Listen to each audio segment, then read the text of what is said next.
ये 5 साल का है तो आपने अपना संकल्प पत्र नहीं पढ़ा होगा, जिसमें 2022 में आपने खुद लिखा है कि किसानों की आय दोगुनी हो जाएगी।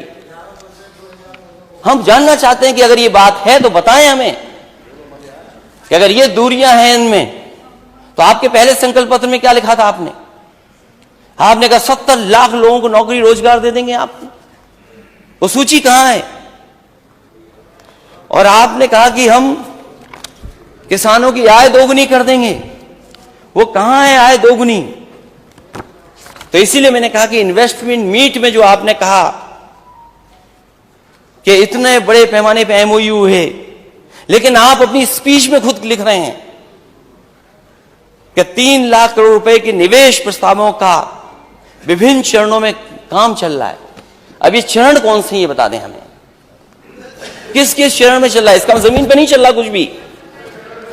और फिर जो बड़ी बड़े सपने दिखाए जा रहे हैं डिफेंस कॉरिडोर के, डिफेंस कॉरिडोर का जो बड़ा सपना दिखाया जा रहा है, शायद सरकार ये नहीं जानती होगी कि वो डिफेंस कॉरिडोर कहां बना है।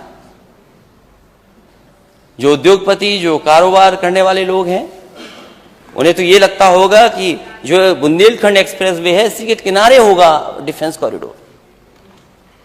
लेकिन नेता सदन को शायद अधिकारियों ने नहीं बताया कि डिफेंस कॉरिडोर कहां बनाया है। डिफेंस कॉरिडोर बुंदेलखंड एक्सप्रेसवे पे नहीं है। बुंदेलखंड एक्सप्रेस से जब हटकर के आप जाओगे तब डिफेंस कॉरिडोर है। और मैं आपको सुझाव देना चाहता हूं कि अगर कोई एक्सप्रेसवे, वो बुंदेलखंड एक्सप्रेसवे से जाएगा और आपके डिफेंस कॉरिडोर में जगह ढूंढना चाहेगा, तो शायद वो इन्वेस्टमेंट नहीं करेगा आपके। और जिसने जगह देख ली होगी वो शायद इन्वेस्ट नहीं कर रहा होगा, क्योंकि इन्वेस्टमेंट के लिए जरूरी है पानी, सड़क, बिजली। बताओ तीनों चीजें हैं कि नहीं हैं? तीनों चीजें नहीं हैं। और जो डिफेंस कॉरिडोर की जमीन है, ये कभी समाजवादी सरकार में एक्वायर की गई थी, केवल आपने नाम बदल दिया उसका। और ये कागज में देखें, फाइल में देखें, ऐसे नहीं देखिए। वो इंडस्ट्रियल हब बन रहा था। और अगर नेता सदन को ये लग रहा हो कि मैं गलत कह रहा हूं, तो कितनी दूर है नेता सदन, ये बता दें हमें आप। बुंदेलखंड एक्सप्रेस से डिफेंस का जो बना रहे हैं आप। और पानी के लिए एरएच डैम बन रहा था। हमारे माननीय मंत्री लोग बैठे हैं, कई मंत्री सिंचाई विभाग में बन गए।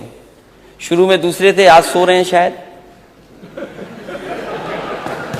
आप थे शुरुआत में, आप तो काम अच्छा कराना चाहते थे लेकिन नहीं करा होने दिया। नहीं, वही अच्छा, मैं तारीफ कर रहा हूं आपकी। मैंने यही कहा कि आप अच्छा काम करना चाहते थे लेकिन वो नहीं कर पाए काम। एरएच डैम वैसा क्या वैसा पड़ा है। तो जब इंडस्ट्री का इन्वेस्टमेंट आप चाहते हैं तो जमीन, आपका पानी, आपकी बिजली कहां है? फिर दूसरे मंत्री बन गए उसमें। और अब तो नए मंत्री बहुत अच्छा बने हैं, जिन्होंने एक डायलॉग सबको याद है। और पता नहीं क्यों ऐसा डायलॉग कहा उन्होंने कहा कि थोड़ा बहुत कमा लो, पूरा मत डकार जाओ।